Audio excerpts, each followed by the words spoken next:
Boa tarde, pessoal. Eu sou Maurício, esse é o Gustavo, e a gente trabalha como engenheiro de software lá no Nubank.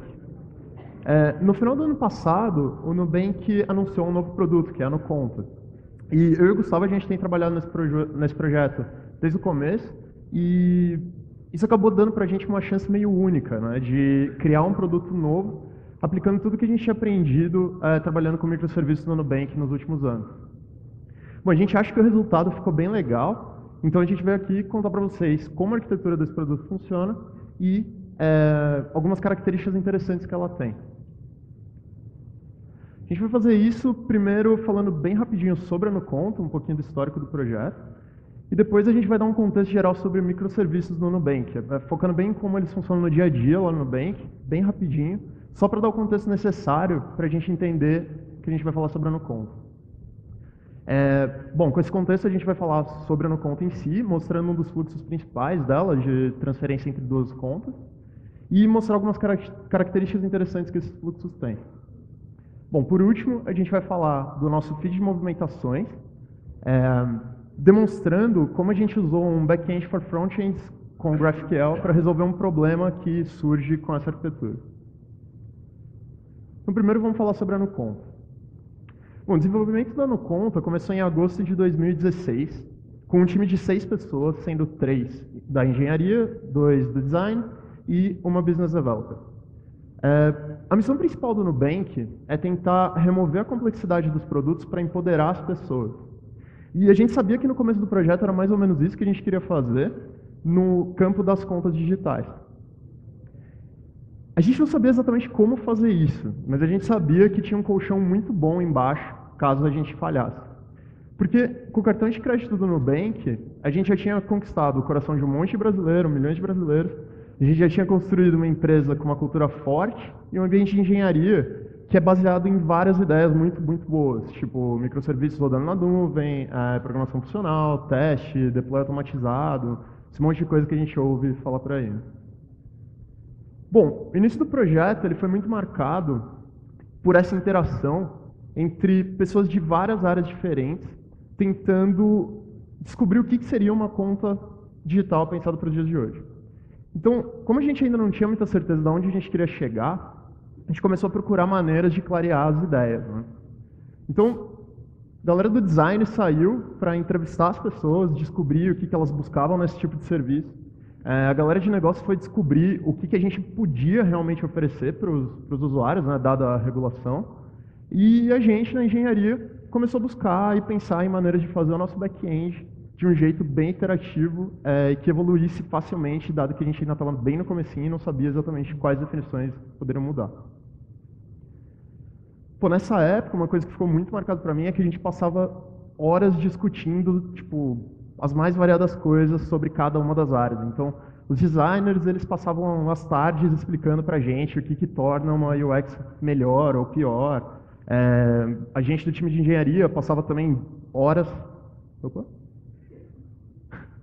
A gente passava horas explicando para a galera como os nossos serviços funcionam, por que ter testes automatizados é uma coisa que é tão importante para a gente ter segurança na engenharia.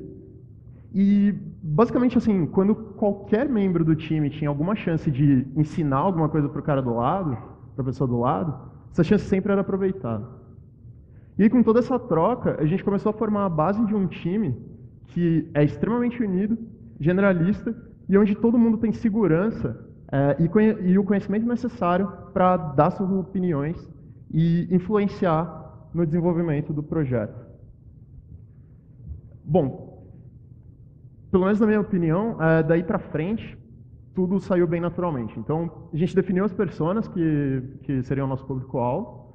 A gente começou a fazer dinâmicas para alinhar a visão do time para um mesmo norte. E a gente começou a construir o produto que hoje a gente conhece como NuConta.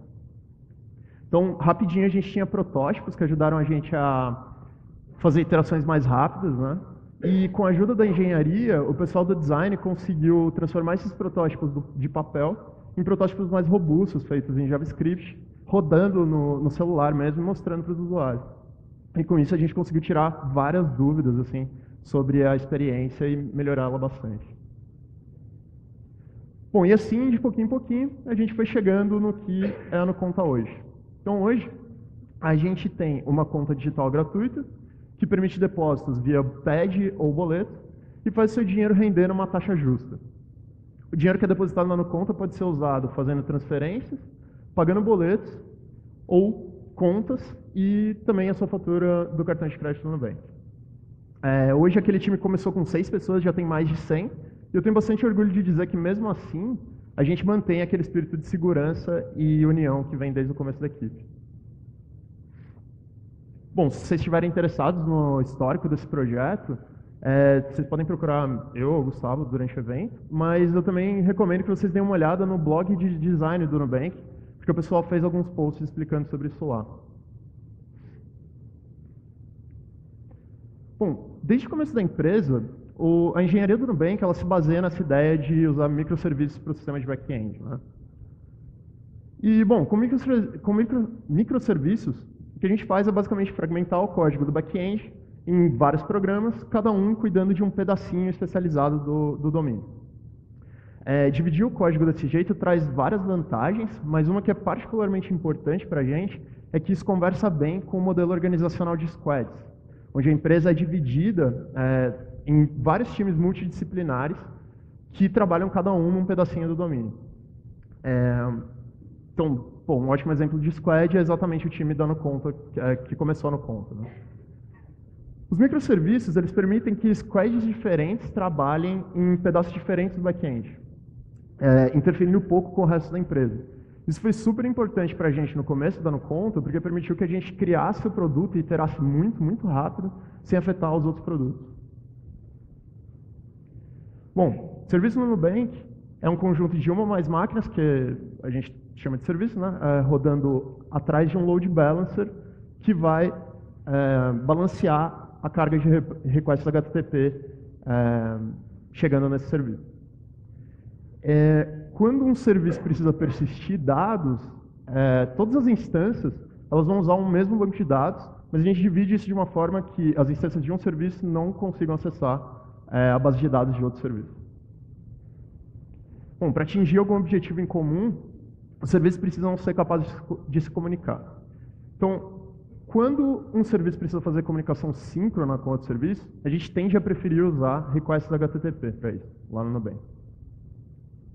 Quando o serviço precisa comunicar alguma coisa para outro serviço de maneira assíncrona, a gente tende a usar tópicos do Kafka para isso. O Kafka ele é uma peça essencial da nossa arquitetura, da nossa infraestrutura. E ele é especialmente importante para a gente conseguir manter as informações que estão trafegando entre os serviços, pelo menos eventualmente consistentes. O Gustavo vai explicar isso com um pouco mais de detalhe já já, mas por enquanto o que a gente precisa saber é que o Kafka é um broker de mensagens que permite que um serviço ou mais produzam mensagens para uma fila, que na terminologia do Kafka a gente chama de tópico, e dado que essas mensagens são produzidas, um ou mais serviços podem conectar nessa fila e consumir essas mensagens. Bom, beleza. Então, agora que a gente já sabe tudo isso, vamos começar a falar sobre a arquitetura do NuConta. A gente vai começar a fazer isso olhando para como uma transferência de dinheiro entre NuContas acontece. Bom, a transferência de dinheiro envolve 3 serviços principais.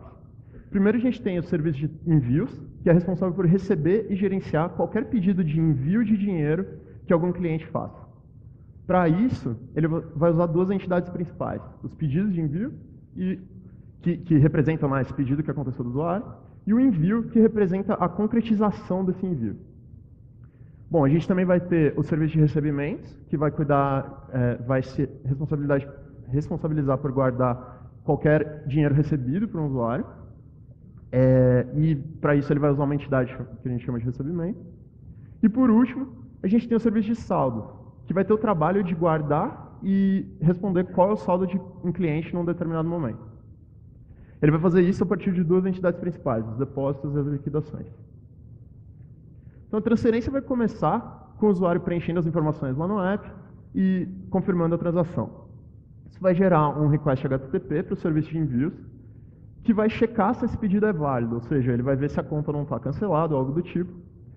E aí, uma vez que essa validação passou, ele vai persistir o fato de que esse pedido aconteceu e sinalizar esse evento para os outros serviços, enviando uma mensagem no tópico do Kafka.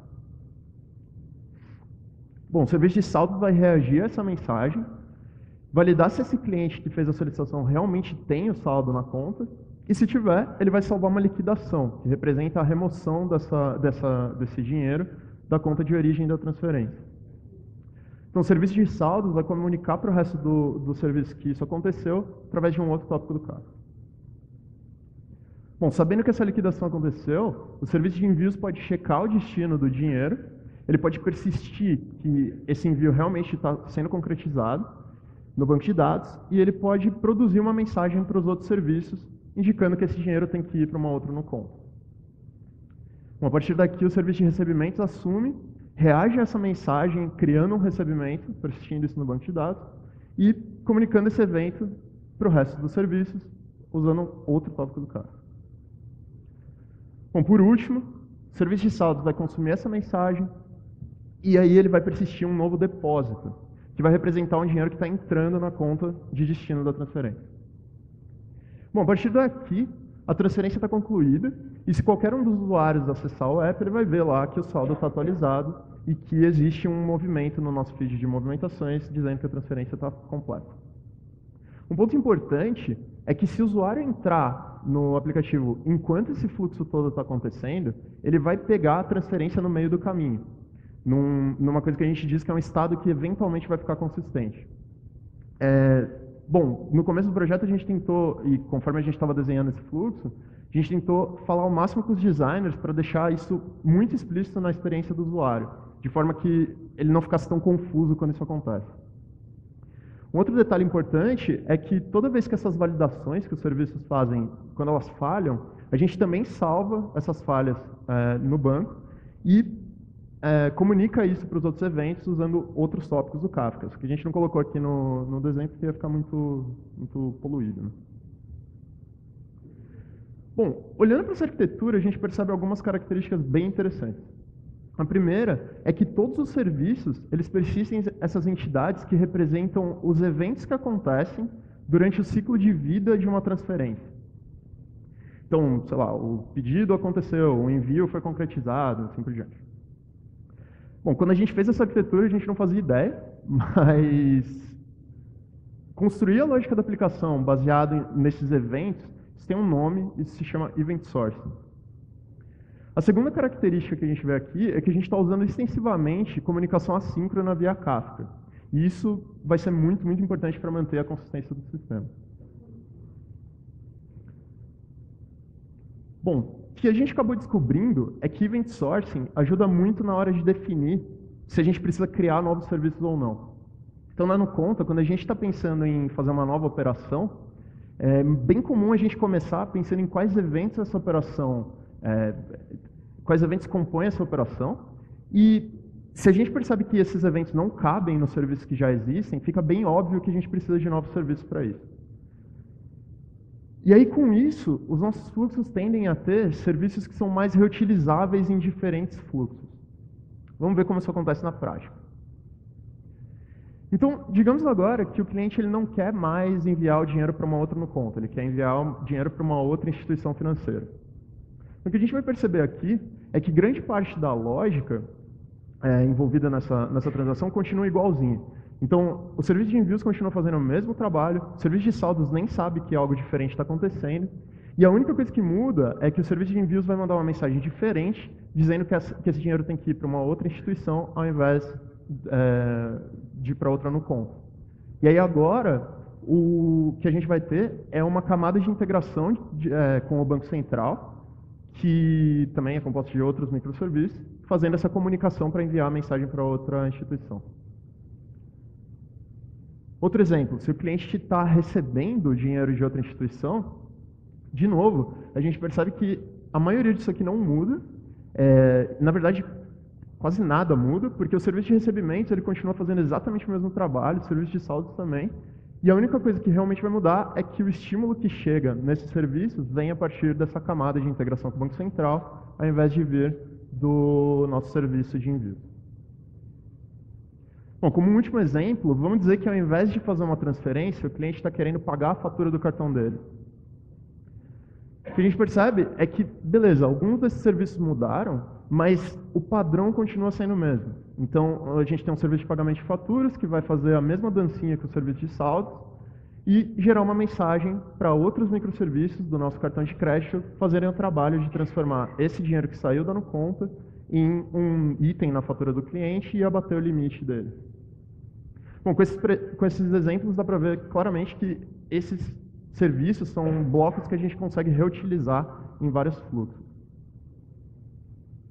Um outro exemplo bem interessante de característica que Event Sourcing dá para a gente acontece no serviço de saldos. Então, como o saldo de um cliente é sempre um valor calculado a partir dos depósitos e das liquidações, tanto faz você me perguntar se você quer o seu saldo hoje, ou o seu saldo mês passado, ou daqui a 2 anos. A lógica vai ser sempre a mesma. A gente sempre vai calcular esse valor on the fly. A única diferença é que se você pedir no futuro, a gente vai estar fazendo uma projeção.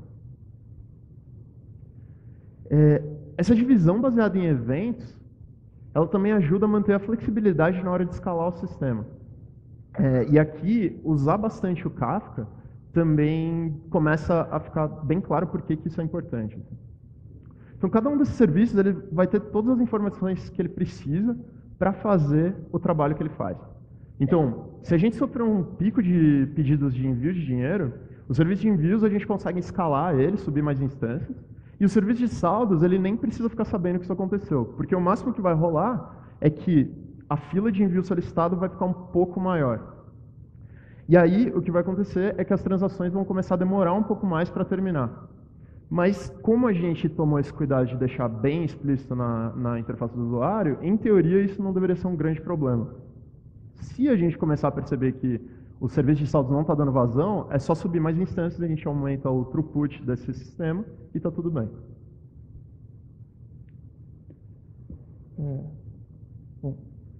Bom, a gente viu que a nossa arquitetura de microserviços com Event Sourcing dá blocos reutilizáveis e ajuda a gente a manter a escalabilidade. Só que a gente tem um outro problema que a gente precisa resolver aqui. Como é que a gente garante que a gente não vai perder dinheiro de ninguém e nem criar dinheiro do nada? Como que a gente mantém consistência? Para entender por que essa pergunta é importante, vamos pensar nos casos de falha que podem acontecer nesse fluxo. Então, uma coisa que pode acontecer é eu produzir a minha mensagem de envio solicitado e o meu serviço de saldos caiu. Então, eu posso ter uma máquina que caiu durante o processamento de uma mensagem, ou alguém apagou as máquinas da Amazon que estavam servindo esse serviço e não tem ninguém para consumir. Ou, uma outra coisa que pode dar errado, eu posso ter passado por aí, produzir a minha liquidação, só que na hora que o meu serviço de envio vai concretizar o envio, o meu banco de dados caiu e eu não consigo fazer a transação para o banco. A gente pode conseguir passar daí, só que na hora de salvar um recebimento, a gente pode ter um timeout de rede e nesse caso eu nem sei se a minha transação no banco de dados completou ou não. Ou, por fim, a gente pode ter um bug ali no serviço de recebimento, eu produzo uma mensagem inválida e aí o meu serviço de saldos não consegue processar, eu tenho uma exceção no meu consumidor e eu não sei o que fazer com aquela mensagem. Cada uma dessas falhas faz com que a operação fique num estado inconsistente, ela fica feita só parcialmente. Especialmente depois que a liquidação foi percebida no serviço de saldos, o cliente que está enviando dinheiro já vai ver o saldo dele diminuído e vai achar muito ruim se esse dinheiro não chegar no destino. Então é uma coisa que a gente precisa completar. Não podemos deixar o dinheiro no limbo, que é o que acontece se a gente não tratar essas falhas, de algum jeito. E, como a gente falou antes, não tem problema que essa consistência seja eventual. A nossa UX tolera isso, né? Só que o que não pode acontecer é esse dinheiro se perder para sempre. Se todo o nosso sistema fosse um único programa com um único banco de dados, a gente conseguiria usar a transação atômica no banco, que a maioria dos bancos de dados suporta, bancos de dados relacionais pelo menos suporta. A gente poderia usar uma transação atômica para, na mesma transação, tirar o dinheiro de uma conta, acrescentar na outra, e aí ou isso falha totalmente ou isso dá certo completamente. Só que, como a gente optou por uma arquitetura distribuída, a gente não tem como usar essa solução mais simples. Então, como que a gente consegue sair dessa? A solução desse problema depende de 2 requisitos que a gente precisa satisfazer para garantir consistência. Se a gente conseguir manter essas 2 características, a gente pode ter confiança de que as operações vão ser completadas corretamente. O primeiro requisito que a gente precisa cumprir é chamado de processamento at least once, ou pelo menos uma vez. A gente precisa garantir que todo evento publicado, todo evento que um serviço publica, vai ser recebido e processado pelos consumidores pelo menos uma vez. Onde processado significa que um serviço vai receber a mensagem que ele está interessado, tomar a decisão que ele precisa tomar, por exemplo, decidir retirar dinheiro da conta e fazer uma liquidação, persistir essa decisão no banco e produzir mensagens no Kafka notificando o resto do sistema que isso aconteceu. Mas por que pelo menos uma vez? A gente pode receber a mesma mensagem 2 vezes. Na verdade, o que a gente gostaria é de processar cada evento uma vez só. O problema é que quando a gente envia uma mensagem pela rede, nós não temos como saber se ela foi recebida ou não do outro lado, até que a gente receba uma confirmação. Se eu não recebo essa confirmação, pode ser que a mensagem não tenha chegado no destino, então eu tive um problema de rede e ela não chegou. Pode ser que ela tenha chegado no destino, só que o servidor do outro lado travou ou o processo foi interrompido no meio, enquanto ele estava processando a mensagem. Ou pode ser que o servidor de destino tenha recebido a mensagem, processado ela corretamente, só que a resposta não chegou para mim por causa de um problema de rede. Isso significa que, se você quer ter certeza que, se você, como servidor que está enviando a mensagem, quer ter certeza que o seu receptor recebeu, o melhor que você pode fazer é ficar tentando de novo, até receber uma confirmação. E aí você garante que ela vai ser entregue uma ou mais vezes. Na nossa arquitetura, o Apache Kafka resolve esse problema para a gente. Em primeiro lugar, ao contrário de outros sistemas de mensageria, toda mensagem que a gente produz para o Kafka fica persistida no disco e replicada entre várias máquinas de um cluster. Ou seja, produzir uma mensagem para o Kafka é parecida com inserir uma linha numa tabela de um banco de dados tradicional. Você só vai perder aquele dado se você perder o disco do servidor e todas as réplicas. Em segundo lugar, o Kafka sempre envia para o consumidor a próxima mensagem que ele não consumiu e ele espera até que esse consumidor confirme que terminou de processar aquela mensagem. Então o consumidor pode receber a mensagem, fazer todo o processamento que ele precisa, salvar isso no banco, produzir os efeitos colaterais e só depois confirmar para o Kafka, beleza, já processei essa mensagem. Se qualquer coisa der errado no meio do caminho, no meio desse processamento, por exemplo, se o processo travar no meio do processamento, se o código gerar uma exceção, ou mesmo se eu tiver uma instabilidade de rede que faz com que a minha confirmação de consumo não chegue no Kafka, em todos esses casos o Kafka vai entregar de novo a mesma mensagem para o consumidor. Dessa forma a gente garante que os efeitos vão ser executados pelo menos uma vez, e então a gente tem certeza que a gente não vai perder dinheiro, que a gente não vai deixar de processar nenhum evento. Só que tem uma outra coisa que a gente precisa garantir, que é que a gente não vai criar dinheiro do nada. Por exemplo, a gente nunca pode criar 2 eventos de recebimento, e por consequência 2 depósitos, para o mesmo evento de envio. O cliente que está recebendo dinheiro ia ficar feliz, só que o nosso financeiro não. Como a gente pode ter certeza de que...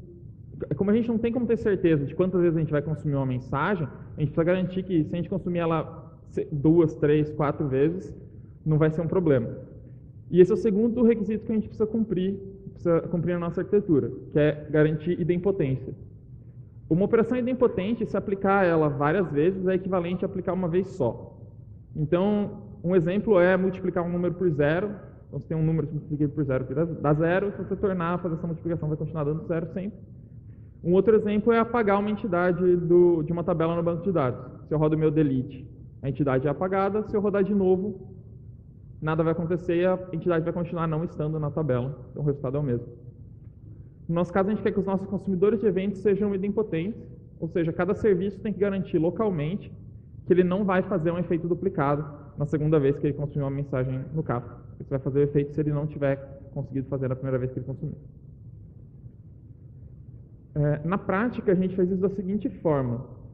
Cada evento na nossa arquitetura tem um ID e cada evento derivado tem um atributo de origem, que corresponde ao ID do evento anterior. E esse atributo serve como chave de idempotência. Ou seja, se o serviço de saldos vai criar uma liquidação para satisfazer um pedido de envio, essa liquidação vai ter um atributo origem que se refere àquele pedido de envio.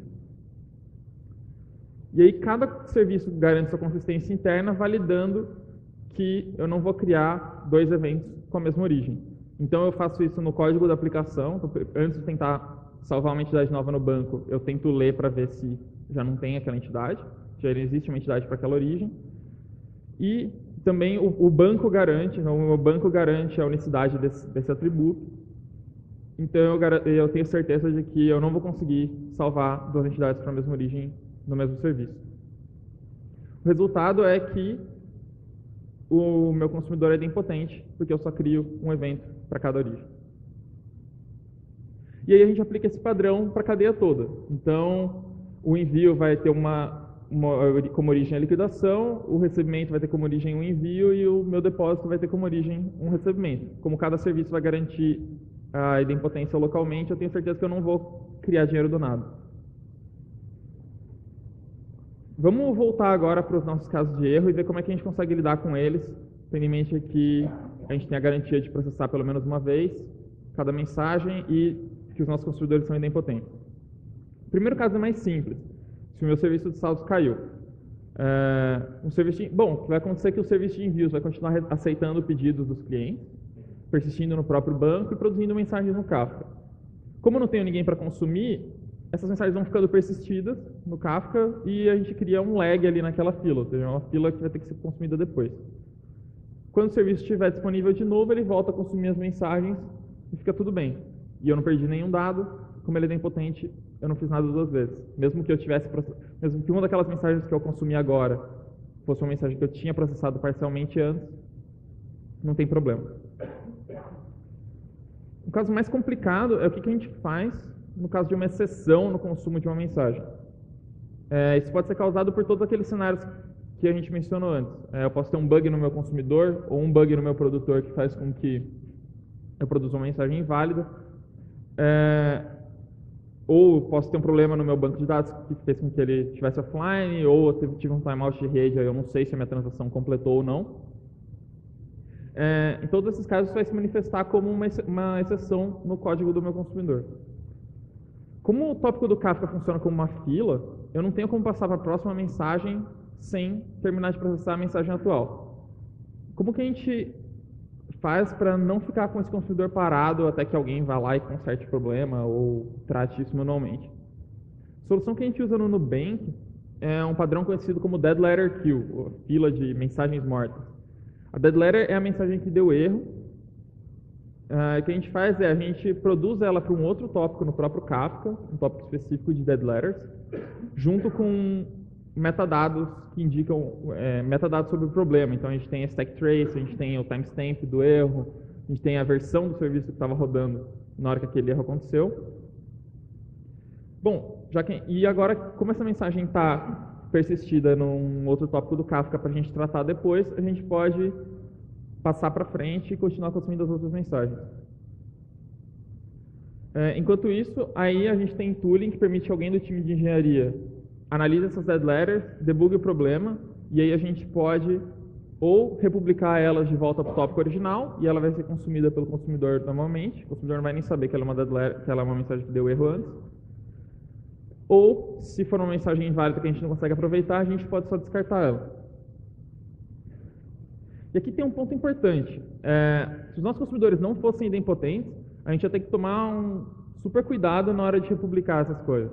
Então, imagina que a gente teve uma instabilidade na rede ou no meu banco de dados e eu tive, sei lá, 100, 1000 dead letters na hora de criar uma liquidação. Para cada uma delas, eu ia ter que verificar no banco se aquela liquidação realmente já foi criada ou não. E se ela não foi, eu teria que republicar. Se ela já foi criada antes, eu teria que descartar a mensagem para evitar criá-la de novo. Como meu consumidor é idempotente, eu posso só republicar sem medo. Isso dá uma tranquilidade tremenda para a gente na hora de tratar esse tipo de problema. Bom, em resumo, a gente consegue manter a consistência no sistema distribuído, combinando a garantia de processamento pelo menos uma vez, que o Kafka dá para a gente, com operações idempotentes nos consumidores. Isso evita tanto a perda quanto a duplicação de dados e de dinheiro. E também torna fácil se recuperar de falhas. A gente sempre pode publicar e consumir novamente os eventos. A gente deu uma olhada em como o nosso back-end funciona. seguimos o fluxo de uma transferência do começo até o fim. E agora vamos ver como que a gente junta os dados desses vários microserviços para compor o feed dando conta. Então esse é o feed. Ele mostra transferências enviadas, recebidas, pagamentos de boleto bancário e outras movimentações do cliente. Cada um desses itens representa uma operação como a que a gente descreveu antes. É uma sequência de eventos que vão sendo criados assincronamente por vários serviços. Não só os serviços de envio, recebimento e saldo que a gente falou antes, mas a gente também tem o serviço de contatos, que tem os nomes das pessoas para quem eu enviei e recebi dinheiro, um serviço de pagamento de fatura, um serviço de pagamento de boleto. E esse é um problema que surge numa arquitetura event source. A gente precisa combinar os dados de várias fontes e transformar eles, traduzir eles para a visão que a gente quer dar para o cliente. Nesse caso, um feed com itens. Uma alternativa é a gente jogar essa responsabilidade para o cliente mobile. Nesse cenário, o app faria chamadas HTTP para todos os nossos microserviços e combinaria os resultados. O primeiro problema com essa abordagem é que fazer várias chamadas HTTP a partir de um serviço, de um dispositivo móvel, é custoso e arriscado. Custoso porque gasta banda e bateria do cliente, e arriscado porque a conexão móvel pode ser lenta e instável. Então tem uma grande chance de um desses sequestros falhar, e como eu estou fazendo muitos deles, a chance de algum dos sequestros que eu estou fazendo falhar é maior ainda.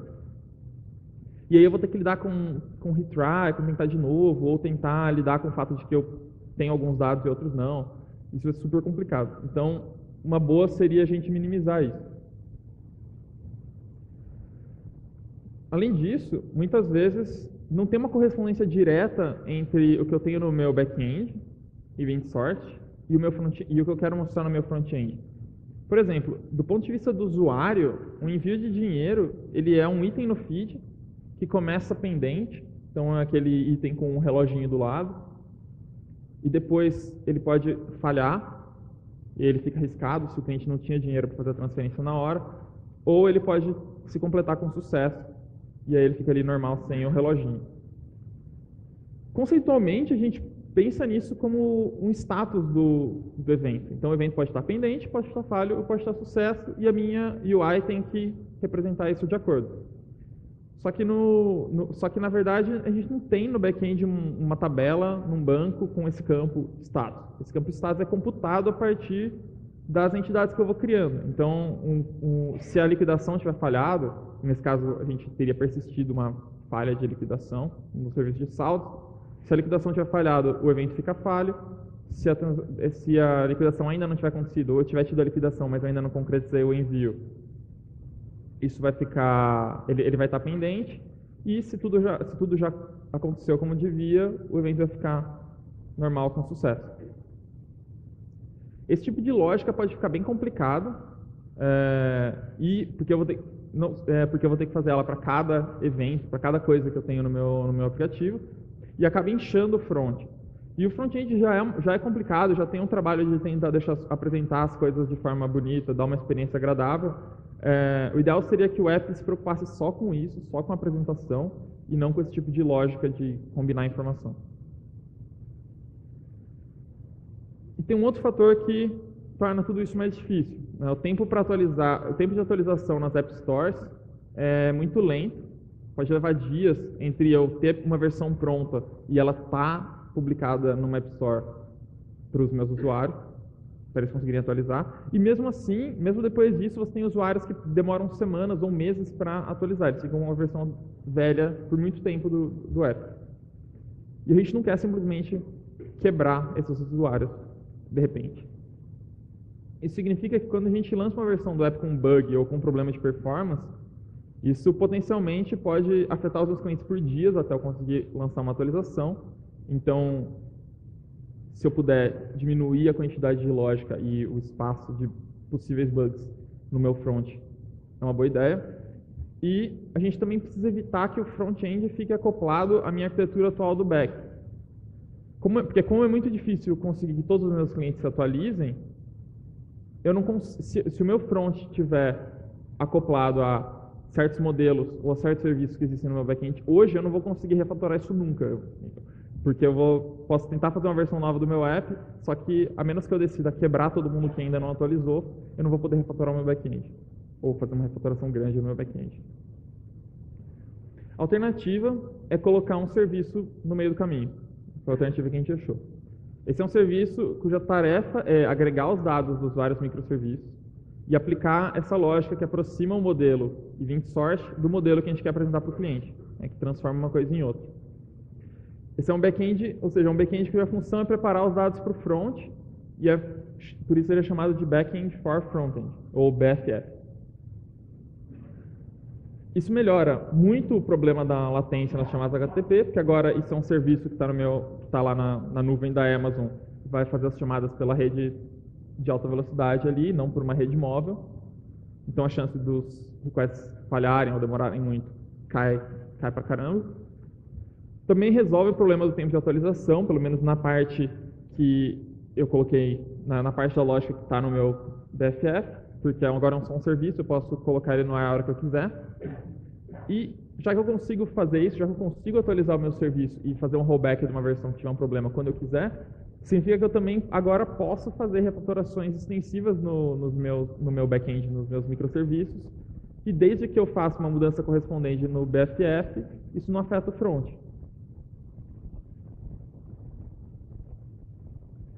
A gente podia ter feito um BFF com uma API tradicional, REST, teriam outras abordagens, mas a gente decidiu usar a GraphQL, que dá várias vantagens bem legais para a gente.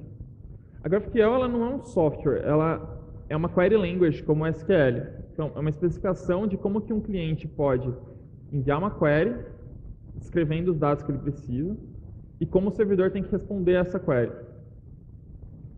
A GraphQL foi desenvolvida pelo Facebook e é open source desde 2015. E o Facebook também fez e mantém uma implementação de referência em JavaScript. E aí a gente tem implementações do mesmo padrão que foram desenvolvidas pela comunidade para outras linguagens e outras plataformas. Então, vamos ver mais na prática. No servidor GraphQL você vai ter um esquema que representa todos os dados que estão disponíveis para consulta. E esse servidor tem que ser capaz de fazer todo o trabalho necessário para resolver esses dados, computar eles e entregar para o cliente. Por isso, para fazer isso, ele pode chamar os meus serviços do back-end, fazer as chamadas HTTP, ele pode consultar camadas de cache em memória, ou eu posso ter um cache Redis, o que eu quiser. E isso tem toda a flexibilidade que um serviço tem. E a gente não precisa entrar em muito mais detalhes sobre o esquema, mas tem duas coisas interessantes para notar. Primeiro é que o esquema é tipado, então, por exemplo, ali eu tenho os dois campos raiz, que estão no tipo query, são o saldo e o feed. E o saldo ele é um escalar, é só um número, um float. E o feed é uma lista de envios ou recebimentos. E o recebimento e o envio são objetos, cada um com seus campos. O modelo, e a segunda coisa interessante para a gente notar é que esse modelo ele é pensado para atender as views do front. Então, no microserviço, um pedido de envio e um envio são entidades separadas, são criados em momentos separados, porque eles representam eventos, decisões, fases diferentes de uma operação. Aqui a gente tem um único tipo que agrega as informações desses vários eventos, agrega no status, como eu descrevi antes, porque no feed isso é um item só. Então a ideia aqui é fazer um tipo que tem a ver com o que eu vou mostrar no front, e não que tem a ver com o que eu faço no meu back. Esse é o trabalho do BFF. Na outra ponta da interação, a gente vai ter o client, que vai enviar uma query para o servidor GraphQL. A query vai uma string, geralmente num payload JSON, e a resposta vai vir como JSON também. Só que o interessante é que a query, se vocês notarem, ela é um subconjunto dos campos que estão no esquema. Então, a gente, por exemplo, ela menciona só o feed, não menciona o campo saldo. Porque aqui eu estou fazendo essa query só para poder mostrar a minha tela de feed. Isso significa que o meu servidor ele nem precisa gastar tempo consultando o saldo. Ele só precisa consultar aquilo que o meu cliente pediu. Isso, como a gente seleciona só os campos que a gente precisa a cada momento, isso economiza a banda do front, que eu só mando os dados que ele pediu, e economiza trabalho do BFF, porque ele só resolve os campos necessários. Por fim, o legal é que uma API GraphQL é bem fácil de evoluir sem precisar ficar versionando o rótulo. Por exemplo, ao longo do tempo, a gente pode decidir acrescentar um campo novo de saldo detalhado, que antes a gente tinha um saldo que era só um número, e agora a gente tem um saldo detalhado, que vai ter saldo líquido, saldo bruto, quanto você ganhou no último mês, por exemplo. Bom, as versões atuais do meu cliente V1 ali, vai continuar a usar o saldo simples, porque era isso que existia quando a gente lançou aquela versão. E a minha versão V2 vai deixar de usar o saldo simples e usar o meu campo de saldo detalhado. Se eu estivesse fazendo algo assim, sem GraphQL, e tentasse usar o mesmo endpoint, eu teria que enviar os dois campos para os dois clientes. E aí eles teriam que ignorar isso. Como eu estou usando o GraphQL, para cada query eu vou resolver só aquilo que o cliente pediu.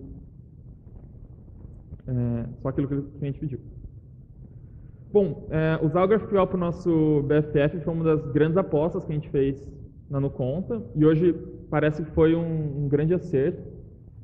Facilita muito o desenvolvimento no front e permitiu que a gente evoluísse o nosso back. A gente fez refatorações bem grandes no nosso back-end sem quebrar os aplicativos, sem quebrar a experiência dos nossos usuários.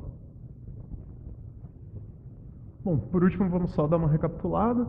Então, a gente explorou a arquitetura do NuConta, falando um pouquinho sobre como algumas das nossas operações funcionam e duas características interessantes que essas operações têm. A gente usa Event Sourcing e muita comunicação assíncrona com o Kafka. A gente mostrou também como isso ajuda a criar serviços mais reutilizáveis e um sistema que tem mais flexibilidade na hora de ser escalado. Usando Event Sourcing, a gente também ganha um problema, que a gente precisa traduzir essas entidades do back-end para o front-end. A gente apostou no GraphQL e até agora parece que isso tem sido uma ótima opção. E basicamente é isso, pessoal.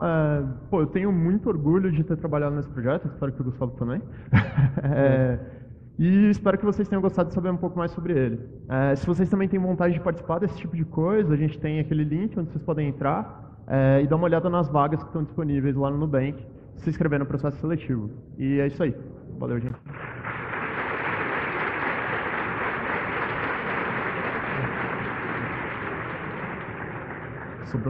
Pessoal, a gente tem tempo para algumas perguntas. Vou começar com quem levantou a mão ali. Temos 5 minutinhos, tá, gente? Boa tarde, aqui do Canto.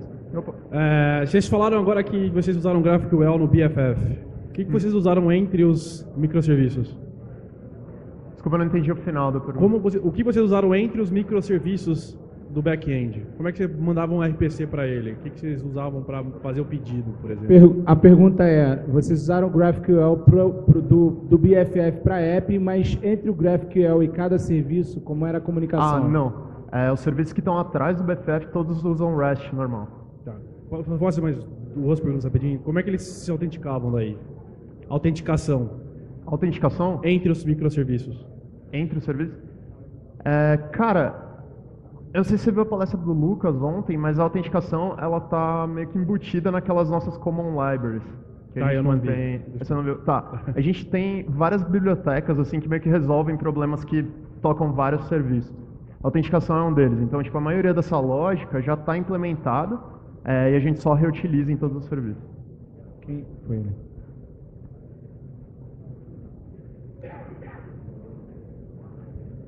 Opa, parabéns pela palestra. Você mencionou que o Kafka garante uma sequência de entrega da mensagem. Como que você garante, quando você tem múltiplos consumidores do Kafka, ele consegue distribuir isso? Então, o Kafka ele tem o conceito de consumer group, que a gente não cobriu para simplificar, mas se a gente tem várias máquinas do mesmo serviço, todas elas se conectam ao Kafka, identificando que elas pertencem ao mesmo grupo, e aí o Kafka só escolhe uma delas para consumir a cada momento. Se a gente precisar paralelizar isso, o Kafka deixa a gente dividir os tópicos em partições, também a gente não entrou para simplificar. E aí a gente pode ter 5 máquinas, cada uma consumindo uma partição, e cada partição é uma subfila dentro do tópico. Então, se eu tiver o mesmo consumer group, eu vou ter o mesmo... Eu não vou ter dois consumindo ao mesmo tempo. Boa tarde. Boa tarde. A gente tem mais ou menos um cenário semelhante, só que em pequena escala. E eu queria saber como que vocês tratam a situação onde vocês enviam a requisição para o Banco Central, ele recebeu essa requisição, porém, naquele milissegundo, perdeu a comunicação. O Banco Central processa e vocês ficam perdidos ali. Então, após esse processo, para o meu conta, é como se ele não tivesse sido realizado. Mas para o Banco Central, de fato, aconteceu. Mas devido à interrupção de dados, né, de internet aí, ele acabou não recebendo essa confirmação. Como que vocês tratam essa situação?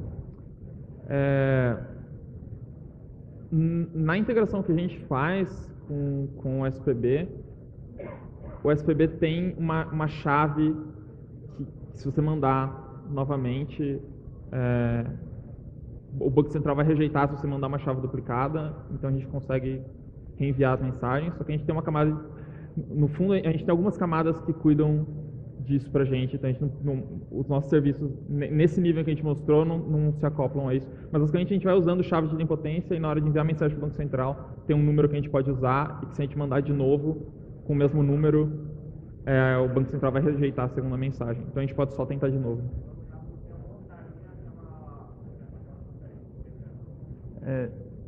Não, a gente tentaria fazer ela de novo. Com o mesmo número de controle. Oi, boa tarde. A solução para evitar a duplicidade foi bastante criativa e pareceu ter alguma inspiração em blockchain. Teve alguma coisa nesse sentido? Guardar o ID da mensagem como parte da chave da próxima? Se teve alguma inspiração no quê? Desculpa. Em blockchain. Blockchain? Não, na verdade não. Foi mais uma coisa que a gente foi evoluindo conforme a gente foi fazendo fluxos no Nubank desse tipo. A gente acabou chegando nessa coisa. Mas não teve tanto influência da blockchain, não. Obrigado. Foi só a melhor solução que a gente encontrou nesse cenário. Olá, boa tarde. Vocês podiam falar para a gente um pouquinho sobre o stack lá no back-end, as tecnologias envolvidas na implementação dos microserviços? Claro. Bom, a gente usa Clojure principalmente como linguagem de programação. A maioria dos serviços é escrito em Clojure, embora a gente tenha alguns poucos feitos em Python também. E Scala. A gente usa normalmente o Datomic como banco de dados em cima do DynamoDB. Às vezes, quando a gente não precisa de tudo que o Datomic pode dar, a gente usa o DynamoDB direto. Um pouquinho mais. Bom, a gente usa o Kafka pra caramba. A gente publica imagens Docker e roda no EC2. Isso. E basicamente acho que é isso. Acho que se você procurar não sei se no YouTube, não sei se tem no nosso site, mas tem algumas palestras do Nubank que dão mais detalhe na stack. Se você der uma procurada, tem. Acho que se você procurar no YouTube, você acha. Boa tarde. Boa tarde. Eu queria entender só como é que vocês tratam a parte de governança de microserviços e o mapeamento de integrações entre eles. Cara, a gente não tem muito mapeamento de integrações entre os serviços, na verdade, assim. Mas como os serviços eles combinam bem com esse modelo de squad, a gente acaba só tendo mais tipo, ok, esse squad ele conhece muito bem o seu serviço e a gente consegue só se comunicar de maneira a fazer as coisas funcionarem. Então. Cada time tem sua forma de saber o que está acontecendo, de documentar isso. Boa tarde, meu nome é Thiago, trabalho na ZUP.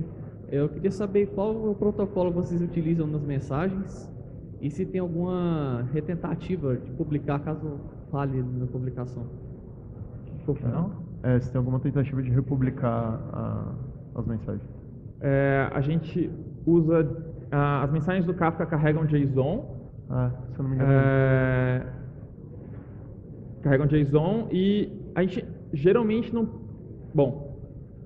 a gente às vezes republica mensagens, então, apesar delas ficarem persistidas no Kafka, às vezes a gente poderia, em teoria, fazer um serviço consumir de novo as mensagens que ele já consumiu antes no mesmo Kafka, mas às vezes a gente só tem um endpoint no serviço de origem para mandar republicar um evento.